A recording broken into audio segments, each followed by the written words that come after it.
sesuai dengan takdir dari Tuhan.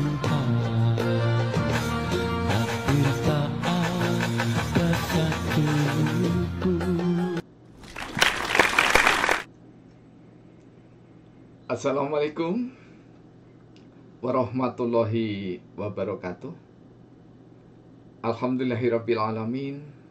Allahumma sholli ala Muhammad wa ala ali Sayyidina Muhammad. Pemirsa, bersua di kanal Hikmatologi, serial mengajak diri kita masing-masing berpikir dengan kelembut cerdasan hati nurani berdasar kitab suci, agama, dan kepercayaan yang kita yakini. Sekali lagi, berangkat dari agama yang berbeda, karena kita menempati ruas jalan yang berbeda, maka tidak pernah akan berbenturan satu dengan yang lainnya. Sungguh pencetus gagasan yang berasal dari keragaman manusia sejagat raya sangat mentakjubkan sekali. Sutasoma Bhinneka Tunggal Ika. Pemirsa yang dirahmati oleh Allah, Tuhan yang Maha Esa,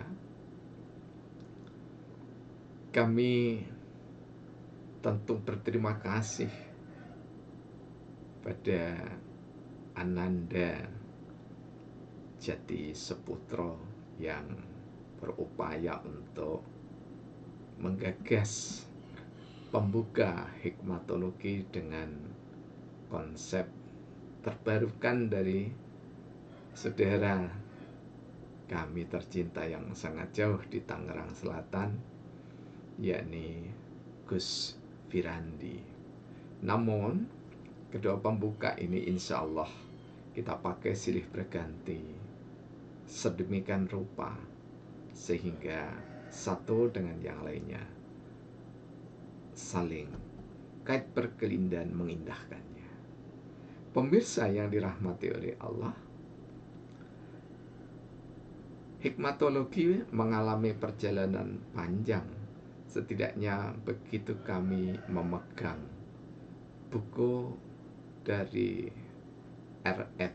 Berling, Filsafat Dewasa ini, jilid 1 dan 2 di tahun 77.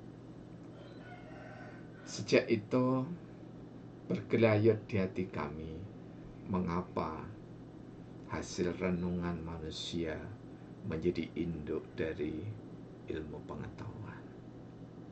Seluruh ilmu pengetahuan menjadi niscaya wajib bagi siapapun yang berkelana di dalam lautan, samudra, belantara hutan, bumi tercinta untuk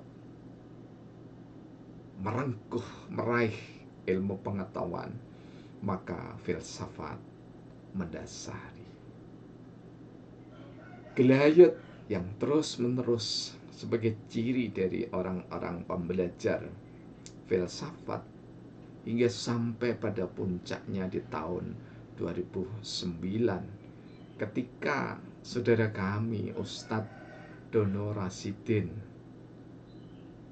meminta atau tepatnya merekomendasi permintaan dari radio Mitra Adiswara FM atau Mas FM di Jalan Cipto 16 Kota Malang untuk mengasuh embun pagi. Maka lahirlah syair sabdana sebagai bentuk ekspresi dari hikmatologi kehidupan.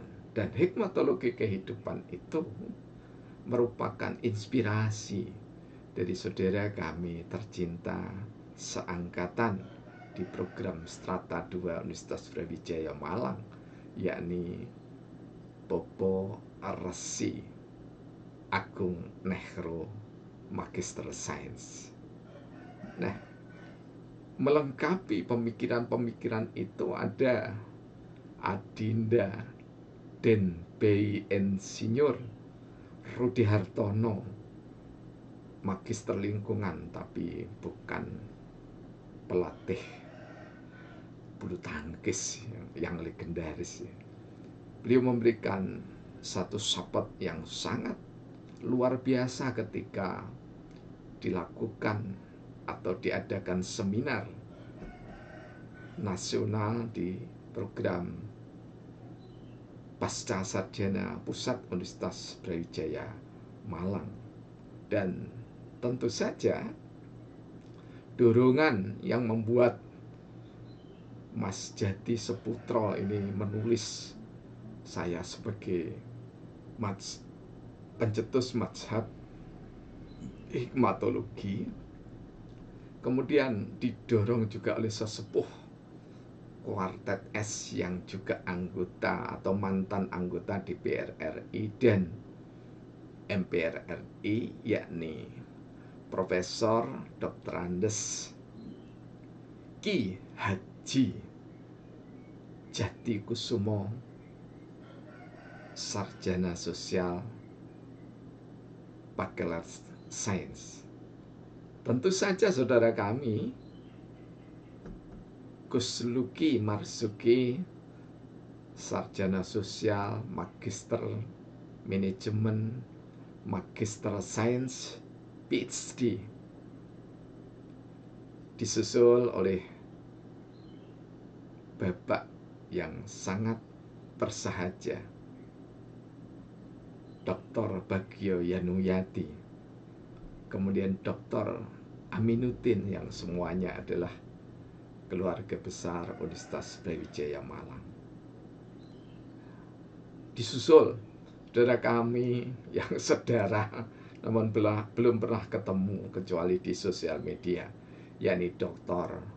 Anto, dan saudara kami, mudah-mudahan saya tidak salah sebut, Insinyur Darman Subakti Sang Rabjawali Sumenep. Beberapa orang tentu saja tidak mungkin kami sebut satu persatu. Inilah yang melatar belakangi semakin menguatnya kami untuk berjalan di hikmatologi. Mohon maaf jika pembuka ini demikian panjangnya. Nah, pertanyaan dasarnya adalah mengapa filsafat yang bermula dari renungan anak manusia menjadi dasar ilmu pengetahuan, menjadi induk ilmu pengetahuan.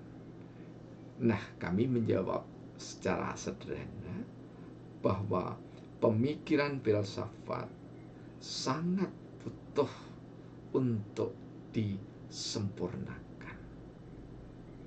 Tak berlebihan jika kami menganggap bahwa hikmah sebagai jawaban adalah paripurnanya dasar pemikiran manusia.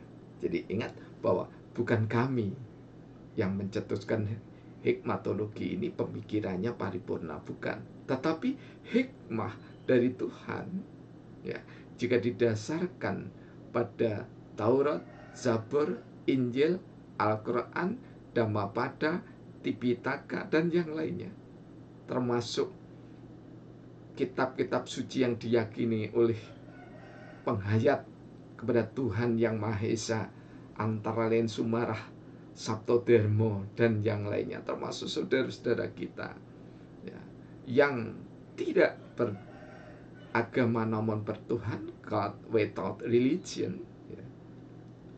Satu yang bisa kita petik, yakni adalah semua mengangkat hikmah dari Tuhan Yang Maha Esa. Ini yang mendasari pemikiran.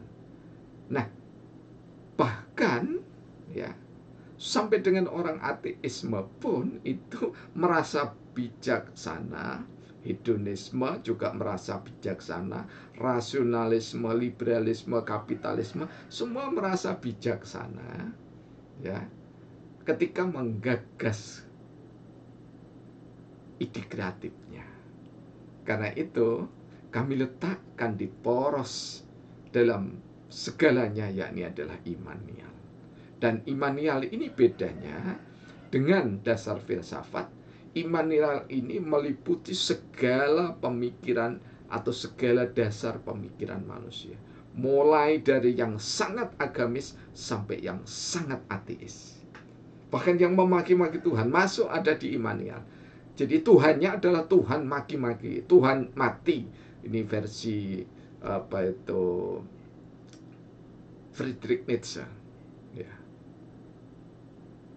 Apapun yang diyakini oleh manusia dan yang membuat manusia bergantung kepadanya, itulah yang kami sebut dengan imanial. Dan di sini baik Immanuel Kant dan yang lain-lain belum meletakkan dasar pemikiran filsafat ilmunya pada imanial. Karena imannya Immanuel ya juga di dalam iman yang Nasrani. Tetapi imanial di sini meliputi seluruh keimanan. Sehingga di sini kami menggagas bahwa seluruh ilmuwan, seluruh cendekiawan, seluruh teknokrat, bahkan seluruh manusia ini harus jujur pada keimanannya. Jadi kalau memang diri ini berusaha beriman menurut Rasulullah Muhammad SAW, maka kita harus mengatakan isyhadu bi anna muslimun dengan syahadat berikut konsekuensinya. Kalau andai saja seseorang mengatakan saya ateisme, ini saya pernah ketahuan saudara kita yang ateisme, beliau mengatakan bahwa saya ini Pak Yai, menyebut saya orang yang tidak bertuhan. Tapi kenapa Pak Yai baik dengan saya? Ya.